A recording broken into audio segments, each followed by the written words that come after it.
9월부터는 두 노선으로 하겠습니다. 하나는 오늘 받으신 것처럼 구약에 계시된 하나님의 경륜의 중요한 항목들, 그리고 그 다음 주는 생명의 체험과 관련된 항목들을 다루겠습니다. 그래서 한 주제로 꼭 계속 가지 않고 두 개의 주제를 한 주씩 번갈아 가면서 그렇게 하도록 하겠습니다. 아멘. 먼저 시작하기 전에 제가 한번 질문을 드릴게요. 뭐 자매님들은 잘 모르실 수 있는데 아니죠. 요즘은 자매님들도 운전을 많이 하시니까 도로에 그 신호등 네 가지 이렇게 네 개가 있는 신호등 보면 제일 왼쪽이 무슨 색인지 아십니까? 제일 왼쪽에 있는 게 빨간색입니다. 그 다음에가 주황색이고, 그 다음에가 화살표고, 그 다음에 제일 오른쪽이 초록색입니다. 이거 막 뒤죽박죽 섞어 놓지 않습니다. 아마 그렇게 한 목적이 있을 겁니다. 그래서 초록색, 화살표, 주황색, 빨간색. 그래서 우리가 합당하게 차를 운전할 때 도로의 상황을 파악할 때는 이게 아주 중요합니다. 그래서 제가 왜 이 뜬금없이 이런 말씀을 드리냐 하면요, 성경에서 우리가 모이고 봉사하는 성경적인 길, 다른 말로 표현하면 하나님께서 정하신 길 했을 때 복잡하지 않습니다. 생양교건, 복음을 통해서 낳고, 그 다음에 가정 집회를 통해서 사람들을 양육하고, 그룹 집회를 통해서 온전케 하고, 그 다음에 지역 집회를 통해서 신원함으로 건축하는 겁니다. 간단하지만 매우 중요하고, 심지어는 이거는 혁명적이라고 할 수 있습니다.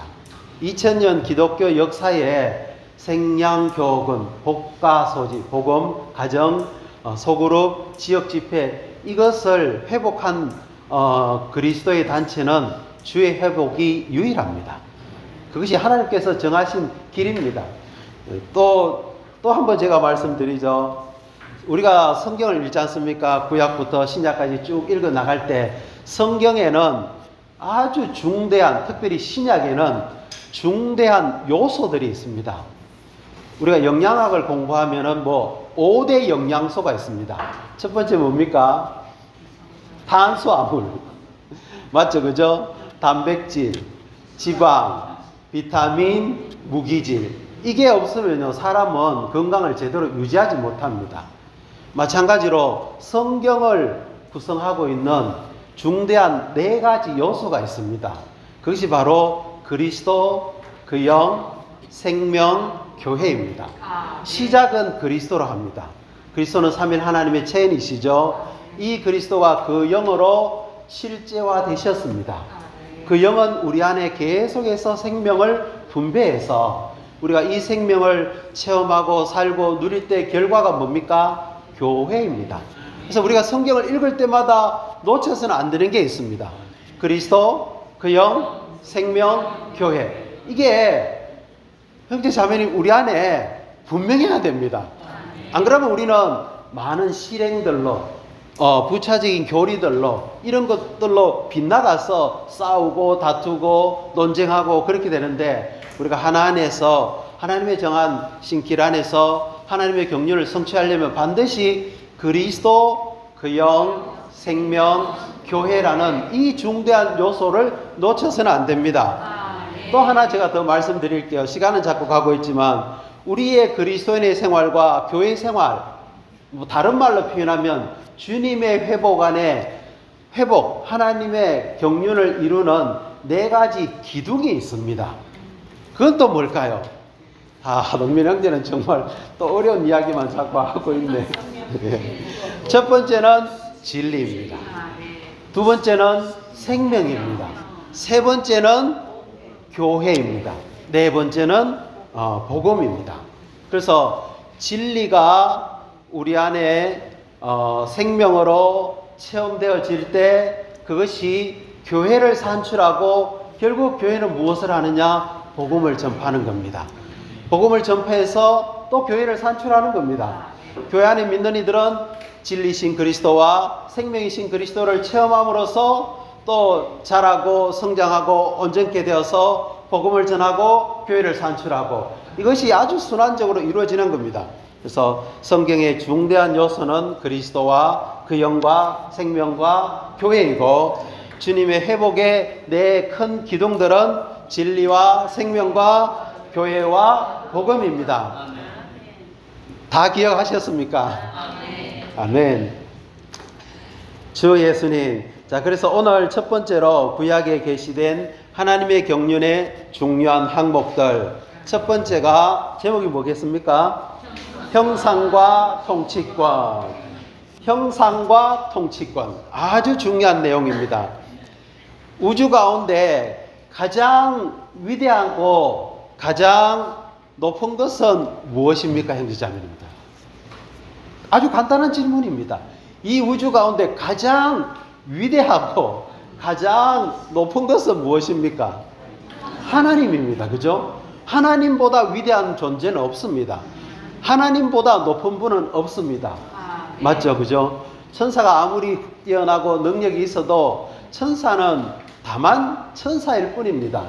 근데 제가 또 하나의 질문을 드리죠. 창세기 1장 26절, 28절에 보면 이 하나님이 뭐라고 말씀하셨냐면 우리가 우리의 형상대로 우리의 모양에 따라서 사람을 만듭시다. 그리고 그들이 바다의 물고기, 하늘의 새, 또 가축들, 땅과 땅 위에 기는 모든 것들을 다스리게 합시다. 통치하게 합시다. 보십시오. 우주 가운데 가장 위대한 것은, 가장 높은 것은 하나님인데 이 하나님의 형상을 따라서 지어진 사람에게 통치권이 주어졌습니다. 그러면 사람이라는 존재는 얼마나 존귀하고 얼마나 위대합니까? 근데 우리가 우리 자신을 포함해서 사람들을 바라볼 때 그런 느낌이 별로 없습니다. 이건 우리가 타락한 것이죠. 우리의 관념이 정말 새롭게 될 필요가 있습니다. 그래서 형상과 통치권, 다시 하죠. 사람, 형상, 통치권. 다른 건 다 잊어버려도 됩니다. 근데 결코 잊지 말아야 될 게 뭡니까? 사람, 형상, 통치권입니다. 형상은 하나님을 표현하는 것입니다. 통치권은 하나님을 대표해서 다스리는 것입니다. 사람에게는 이 두 가지가 하나님의 영원한 마음속에 있었습니다. 하나님은 사람이 그분의 형상을 가지고 하나님을 표현하기를 원했습니다. 또 하나님은 사람에게 그분의 통치권을 주셔서 모든 것을 다스리도록 하셨습니다. 우리 교회 생활 안에는 많은 일들이 있고 많은 봉사가 있죠. 여러 가지 상황들이 있고 또 해야 될 일들이 많이 있습니다. 그런데 압축하면은 딱 두 가지입니다. 하나님을 표현하는 겁니다. 우리가 무엇을 하든 복음을 전하든 목양하든 직장 생활하든 공부를 하든 무엇을 하든 우리가 하는 일은 뭐라고요? 하나님을 표현하는 것입니다. 두 번째는 뭡니까? 하나님을 대표해서 통치권을 가지고 다스리는 겁니다. 질문이 또 있습니다. 오늘 우리의 교회 생활을 볼 때 이 두 가지가 나의 교회 생활과 그리스도인의 생활의 주된 특징이라고 말할 수 있습니까? 나는 무엇을 하든지 나는 하나님을 표현한다. 그리고 나는 하나님을 대적하는 것, 하나님을 반대하는 것, 하나님을 거스리는 모든 것들을 나는 다스리고 통치한다. 나의 성질, 나의 육체, 나의 교만, 세상, 죄, 하나님을 반대하는 사탄, 이 모든 것들은 나는 아주 효율적으로 다스리고 정복하고 있다. 이러면은 우리는 영원전 하나님의 마음속에 들어가 있는 겁니다. 이것이 우리 그리스도인의 생활에 있어서 가장 중요한 항목입니다. 그래서 형상과 통치권, 이것을 결코 잊지 마십시오. 여기에 박사학위를 가지신 분은 몇 분 계십니까? 없습니까? 문제 없습니다. 박사학위 가진 사람은 없어도 우리에게는 하나님의 형상이 있습니다. 하나님은 우리에게 통치권을 주셨습니다. 형상과 통치권은 전부 다 하나님의 생명에 의해서 이루어지는 겁니다. 자, 그러면 아마 형제 자매님들 그 다음 주에 하동민 형제가 다룰 내용은 생명나무이구나 아시겠죠? 아멘. 그 다음 주에 구약에 계시된 하나님의 경륜의 중요한 항목들은 생명나무입니다. 아멘. 자, 우리가 로마 숫자 1번과 A, B를 같이 한번 읽어볼까요? 하나님의 갈망과 목적은 하나님의 형상대로 하나님을 표현하고 하나님의 권위를 가지고 하나님을 대표하는 단체적인 한 사람을 얻는 것이다. 2번, 하나님께서 그분의 형상대로 사람을 창조하신 것은 하나님의 단체적인 표현을 위해 사람을 하나님의 복사판, 하나님의 재생산이 되게 하실 의도로 창조하셨다는 것을 의미한다. 2번, 하나님께서 사람에게 통치권을 주신 의도는 사람이 하나님의 권위를 행사하여 원수를 처리하고 땅을 회복하며 하나님의 왕국을 이끌어 오도록 하려는 것이었다. 통치권과 왕국은 동의어이다. 다시 한번 질문 드리죠. 우리가 이 땅에 창조된 존재하는 목적이 뭡니까? 하나님을 표현하는 것이고 하나님을 대표해서 통치하고 다스리는 것입니다. 완력과 무력으로 그렇게 하는 게 아니고요. 생명으로 그렇게 하는 겁니다. 아까 우리 형제 마음을 이야기하셨는데 물어 지킬 만한 것 중에 우리 마음을 지켜야 됩니다. 구약에 이런 표현이 있습니다. 성을 차지하는 것보다 자기 마음 지키는 게 더 어렵다는 겁니다. 아멘. 그래서 우리가 갑자기 왜 제가 그 말씀을 드린지 모르겠지만 아멘. 우리는 하찮은 존재가 아닙니다. 아멘. 사람은 정말 존귀합니다. 이게 우리 그리스도인의 생활을 결정할 것이고 우리가 복음을 전할 때도 이 사상과 이 이상이 있다면 어떻게 복음을 전해야 되는지 알게 될 것입니다. 아멘. 그래서 하나님이 사람에게 통치권을 주신 목적은 하나님을 대표해서 다스리는 겁니다. 이 우주 안에는 보이지 않지만 실존하는 하나님의 대적자들이 있습니다. 누구입니까? 사탄과 악한 영들, 귀신들이 있습니다. 우리는 그런 것들을 처리해야 됩니다. 그리고 이 땅을, 사탄이 강탈한 이 땅을 회복해야 됩니다. 특별히 땅을 회복한다는 말은 진짜 물질적인 땅을 러시아가 우크라이나를 침공해서 차지하듯이 그것이 아니고요. 사람을 끄집어내는 겁니다. 구원시켜서 하나님의 왕국 백성이 되게 하는 겁니다. 왕국이 이 땅에 오게 하는 겁니다. 왕국이 온다는 것은 하나님이 우리 안에서 통치하시고 다스리는 겁니다. 내 성질, 내 교만, 내 자아, 이 모든 것들이 철저하게 다스림 받아야 됩니다. 그리고 하나님의 뜻이 성취되고 하나님의 영광이 이 땅에 표현되어야 됩니다. 이것을 위해서 하나님은 사람을 창조하신 것이죠. 자, 그 다음에 우리는 이제 창세기로 한번 들어가 보겠습니다. 로마 숫자 2번을 같이 한번 읽어보죠. 창세기는 형상과 통치권으로 시작해서 형상과 통치권으로 끝마친다. 이 표현을 들어보신 적이 있습니까? 창세기는 1장에 보면 하나님의 형상과 통치권으로 시작합니다. 창세기는 형상과 통치권으로 끝마칩니다. 창세기가 50장인데요. 창세기 47장에 가면 두 사람의 두드러진 인물이 나옵니다. 아담이 창조되고 나서 한 2300년이 지나서 이 땅에 정말 하나님의 형상을 가지고 하나님을 표현한 한 사람이 나옵니다. 그리고 하나님의 통치권을 가지고 땅을 다스리는 한 사람이 나옵니다. 그들이 누구겠습니까? 한 사람은 야곱입니다. 또 한 사람은 요셉입니다.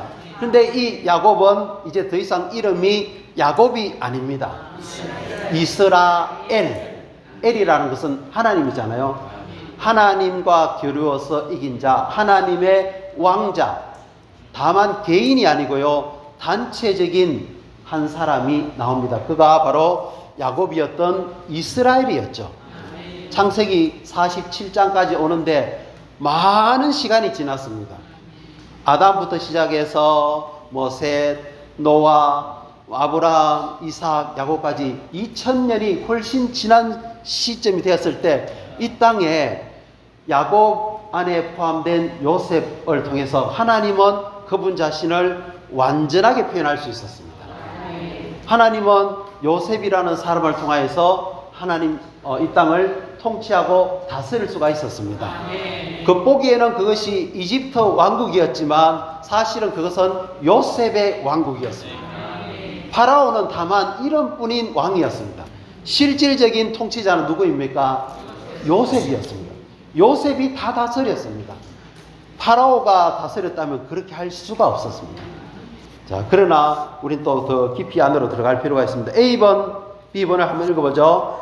창세기의 주제는 사람이 하나님의 형상을 지니고 만물에게 통치권을 행사하는 것이다. 우리는 하나님을 표현하고 그분의 통치권을 행사할 목적으로 창조되었다. 이것이 창세기의 핵심이다. B번, 창세기는 하나님의 형상을 지니고 하나님을 표현하며 요셉 안에서 하나님의 통치권을 가지고 그분을 대표하는 생명으로 결론을 짓는다. 아멘. 1번, 2번도 읽어봅시다. 야곱은 변화되고 성숙하게 된 후에 하나님의 표현이 되어 이스라엘 곧 단체적인 한 인격이 되었다. 2번, 하나님의 통치권을 만물에게 행사하는 것은 요셉의 삶에서 나타났다. 형제자매님들, 하나님은 사람에 대한 분명한 갈망과 목적을 가지고 계십니다. 누구도 이것을 바꿀 수 없습니다. 어떤 환경이 일어나도 하나님은 이것을 반드시 이룹니다. 오늘 이 시대에 안 되면 다음 왕국시대에 또 합니다. 왕국시대에 안 되면 새하늘과 새 땅이 있는 새 예루살렘에서 또 이루실 겁니다. 우리 모두를 다, 우리는 출생 때 이름이 뭐겠습니까? 야곱입니다. 탈취하는 자, 빼앗는 자, 속이는 자였습니다. 근데 이 사람을 하나님은 많은 환경의 괴로움을 통하여서 또 하나님의 다루시는 손길에 의해서 철저하게 부수고 변화시키고 성숙되게 해서 뭐가 되게 합니까? 이스라엘이 되는 겁니다. 저는 이스라엘이 되고 싶습니다. 형제 자매님들은 어떻습니까? 아멘. 우리 모두는 다 이스라엘이 될 필요가 있습니다. 하나님의 왕자, 변화된 야곱. 그뿐만 아니라 우리의 삶은 요셉이 되는 겁니다.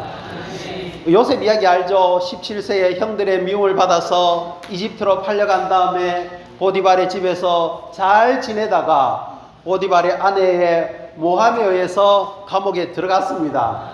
2년 동안 있다가 30세에 그는 감옥에서 나와서 이집트의 총리가 되었습니다. 그러면서 7년 흉년, 7년 흉년 이란 꿈을 해석해 주면서 어떻게 이집트 땅을 사람들을 기근에 굶어 죽지 않고 양식을 공급하는지 요셉의 삶을 보면 그게 너무나 분명하게 나타납니다.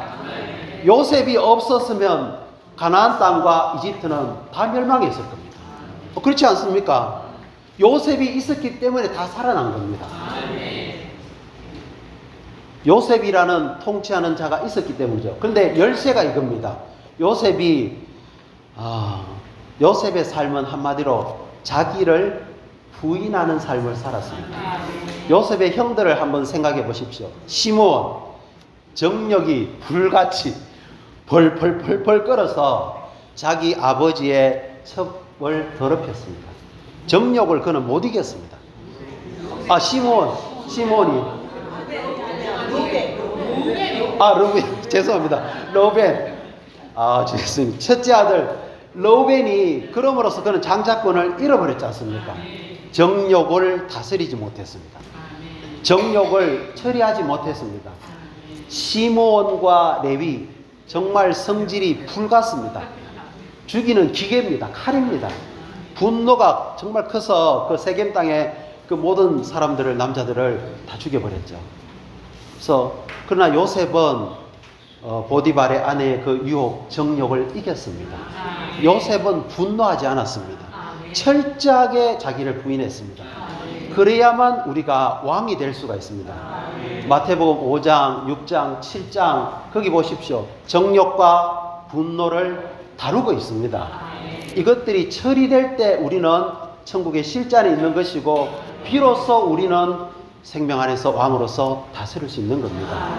그래서 정말 요셉이라는 사람이 그의 통치가 바로 하나님의 왕국입니다. 형제자매님들, 우리 자신이 교회 생활은 그냥 집회하고 봉사하고 이게 아닙니다. 그건 다만 외적인 겁니다. 우리가 하는 모든 일에서 우리가 정말 야곱이라면 하나님을 표현할 때 모든 사람이 축복받을 겁니다. 우리가 요셉처럼 통치할 때 쇠막대기를 들고 통치하는 게 아닙니다. 양식을 주고 사람들을 공급하면서 그 당시에 이집트에 있던 모든 사람들이 요셉에게 돈도 주고 땅도 주고 가축도 주고 모든 것을 준 다음에 모두가 다 똑같은 수준에서 공급을 누렸습니다. 어떤 봉사자가 어떤 인도자가 지방에 있을 때 모든 사람이 즐겁고 모든 사람이 공급받아야 됩니다. 절반은 기쁜데 절반은 불행하다면 이거는 통치에 문제가 있는 겁니다. 안 그렇게 했습니까? 요셉이 다스리면 모두가 다 평등해지고 모두가 다 누림을 갖게 되는 겁니다. 주님이 이 땅에 오실 때 모두가 다 그렇게 될 것입니다. 아멘.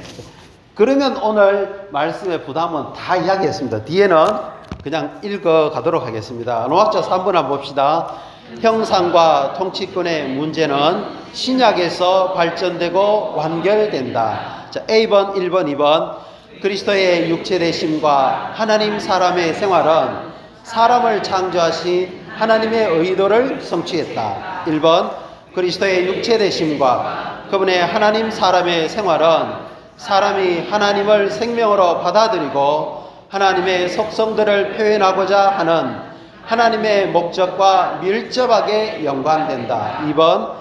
그리스도께서 오셨을 때 그분은 하나님의 왕국을 함께 가져오셨다.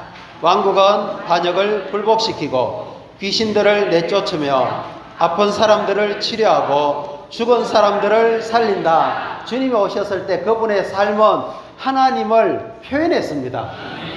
자기 말을 하지 않았죠. 자기 일을 하지 않았죠. 자기 뜻을 구하지 않았죠. 자기 영광을 구하지 않았습니다. 그는 철저하게 하나님의 뜻, 하나님의 말, 하나님의 일, 하나님의 영광만을 표현하고 나타냈습니다.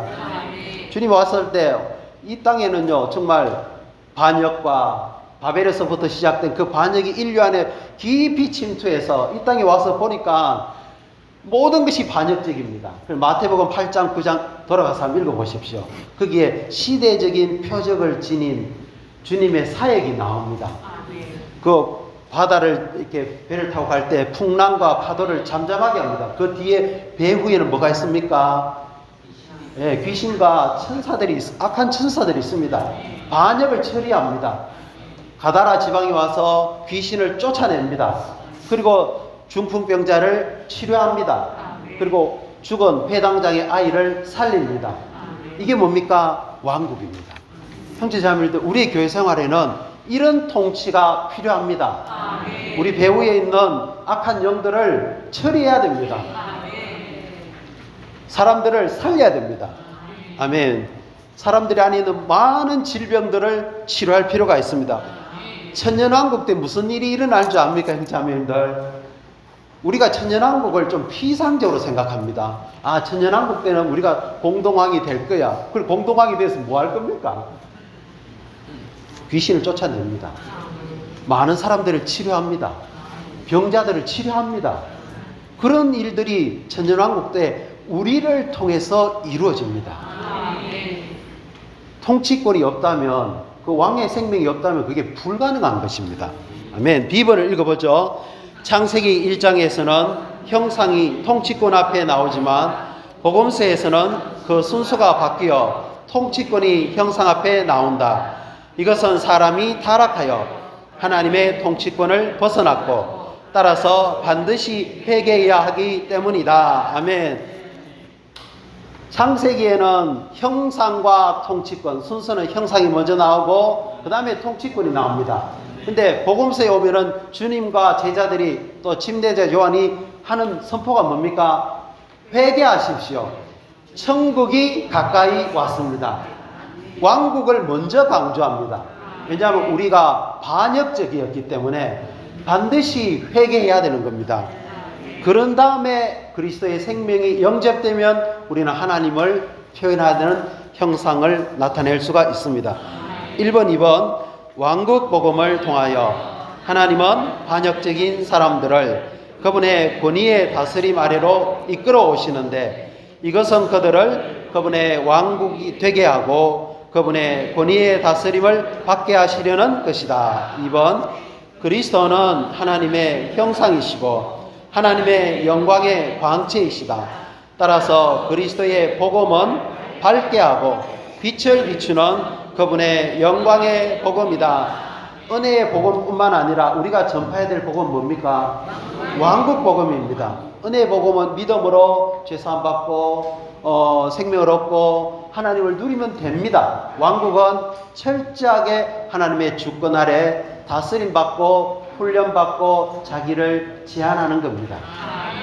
그렇게 해야만 우리가 다스릴 수가 있습니다. 한 번도 주님의 다스림 안에 살아본 적이 없는 사람이 어떻게 왕이 되겠습니까? 그거는 불가능한 겁니다. 그래서 형제자매인데 우리는 은혜의 복음을 전할 뿐만 아니라 왕국 복음을 강조해야 됩니다. 10번, 1번, 2번 읽어보죠.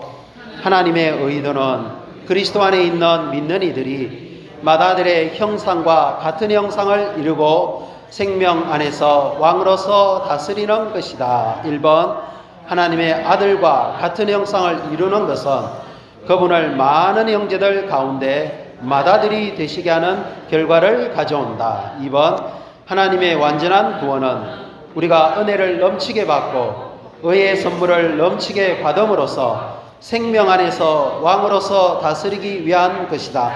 이 내용은 로마서에서 바울이 한 말입니다. 바울은 하나님이 우리를 구원하신 목적이 하나님의 맏아들과 같은 형상을 이루는 겁니다. 형제자매님들 제일 악취나는 게 뭔지 압니까? 우리 자신의 자아에 추한 것들이 막 드러날 때입니다. 정말 이거는 너무 추합니다. 나도 내가 제 자신의 자아의 모양이 드러날 때는 정말 너무너무 싫습니다. 우리의 자아의 모양으로부터 우리는 구출받아야 됩니다. 자아 모양에서 구출받는 것은 하나님의 맏아들이신 그리스도와 똑같은 형상이 되는 겁니다. 아멘. 그럴 뿐만 아니라 우리는 의의 선물과 은혜를 넘치게 받고 의의 선물을 넘치게 받음으로써 생명 안에서 왕으로서 다스릴 필요가 있습니다.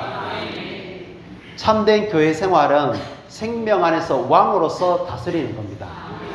정말입니다. 교회 생활이 오늘날 하나님의 왕국입니다. 그리스도의 몸의 생활, 로마서 12장부터 그 16장까지 그 모든 것들은 다 생명 안에서 왕으로서 다스렸던 바울의 이야기입니다. 정말 그렇습니다. 한번 읽어보십시오. 하나님의 의도는 무엇입니까? 우리에 대한 우리 각 한 사람 한 사람의 의도는 하나님의 맏아들과 같은 형상을 이루는 겁니다. 그리고 은혜를 넘치게 받고 의의 선물을 넘치게 받음으로 생명 안에 있습니다. 왕으로서 다스리는 겁니다.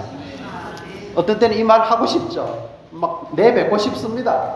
그래야 내 속이 후련합니다.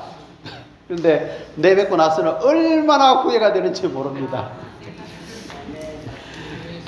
요셉이 형들을 만났을 때 형님들 잘 만났다. 이제 내 원수를 갚을 때가 됐다. 이렇게 하지 않았습니다. 형님들 싸우지 마시고 근심하지 마시고 형님들 나를 이곳에 팔았다는 것에 대해서 가책받지 마십시오. 형님들과 형님들의 가족들을 구원하시려고 하나님이 나를 먼저 이집트로 보낸 겁니다. 정말 이 어떠한 사람입니까? 39세에 이 말을 했습니다. 제 39세 때 보니까 참 철부지였고 너무 생짜배기고 우리 신약에 믿는 이는 더 해야 되지 않겠습니까? 그렇습니다. 우리는 요셉보다도 훨씬 더 뛰어나야 됩니다. 아멘. 자, D번을 한번 읽어봅시다. 한 세 사람인 교회는 하나님께서 의도하신 단체적인 사람이다. 이 우주적인 사람은 하나님의 형상을 지니고서 하나님을 표현하고 하나님의 왕국을 위해 하나님의 권위를 행사함으로 하나님을 대표하고 하나님의 원수와 싸우는 이중의 목적을 성취할 것이다. 교회는 단체적인 한 세 사람입니다. 그 실제와 의에 따라서 하나님을 따라 실제와 의로 창조된 새 뉴맨입니다. 새 사람입니다. 그래서 하나님을 표현할 수 있습니다. 그리고 단체적인 전투원으로서 우리는 함께 원수를 처리할 것입니다. 주님을 찬양합니다. 자, 2번 1, 2, 3 읽어보죠. 오는 시대 곧 천년왕국 시대에서 하나님의 영광스러운 왕국이 이 땅에 나타날 것이다. 1번 주 예수님께서 다시 오실 때 주님과 이기는 이들은 단체적인 돌로서 큰 산 왕국이 되어 온 땅을 채울 것이고 온 땅을 하나님의 왕국 곧 하나님의 통치의 영역으로 만들 것이다. 이게 아까 제가 말씀드린 것처럼 우리가 주님과 함께 권위를 가지고 생명으로 귀신들을 처리하고, 물론 사탄은 천년 동안 무적행에 갇혀 있을 것입니다. 그러나 귀신들은 여전히 활동할 것입니다. 사람들 안에 죄와 죽음은 여전히 있습니다. 그런 것들을 우리는 처리할 것입니다. 그리고 이 땅을 하나님의 통치 영역으로 만들게 될 것입니다. 얼마나 놀랍습니까? 2번 왕국은 하나님께서 그분의 영광을 표현하실 수 있도록 그분의 능력을 행사하시는 영역이다. 따라서 하나님의 영광은 하나님의 왕국과 함께한다. 마태복음 6장 13절에 왕국과 능력과 영광이 영원토록 아버지의 것입니다. 왕국, 영광, 영광, 왕국. 우리 모두는 왕국 안으로 부름받았고 영광 안으로 들어갈 것입니다. 아멘. 저도 이게 어떤 상태인지는 정말 잘 모르지만 너무나 기대가 되고 이 교회 시대에 맛보기를 원합니다. 아멘. 3번 천년왕국에서 이기는 믿는 이들은 그리스도와 함께 왕국의 빛나는 영광 안에 있으면서 그들의 아버지의 왕국에서 해처럼 빛날 것이다. 사랑하는 형제자매들, 믿지 않는 사람들 또 혹은 우리의 그리스도인의 친구들이 우리의 집회에 와서 우리의 모습을 볼 때 와, 해처럼 빛난다. 이건 우리가 왕국 안에 있다는 겁니다. 정말 그렇습니다. 저도 그것에 사로잡혀서 주의 회복 안에 들어왔습니다. 아멘. F번 1, 2번 읽죠. 영원 안에 있는 새 예루살렘은 형상과 통치권의 완결이다. 새 예루살렘은 하나님의 형상 곧 하나님의 모양을 지니고 벽옥과 같고 수정처럼 맑고 빛을 비춤으로 삼일 하나님을 표현한다. 2번 새 예루살렘은 하나님의 영광으로 충만한 하나님의 영원한 왕국이다. 우리가 오늘 새 예루살렘을 살아내고 이뤄내야 됩니다. 천년 왕국이 또 새 예루살렘의 전조입니다. 그리고 영원한 새 하늘과 새 땅에는 새 예루살렘이 완전하게 나타날 것입니다. 형제자매들, 오늘 잊지 말아야 될 두 단어가 뭡니까? 형상과 통치권. 나의 그리스도인의 생활에는 형상, 통치권, 뭘 하든지 이것을 잊지 마시기를 바랍니다.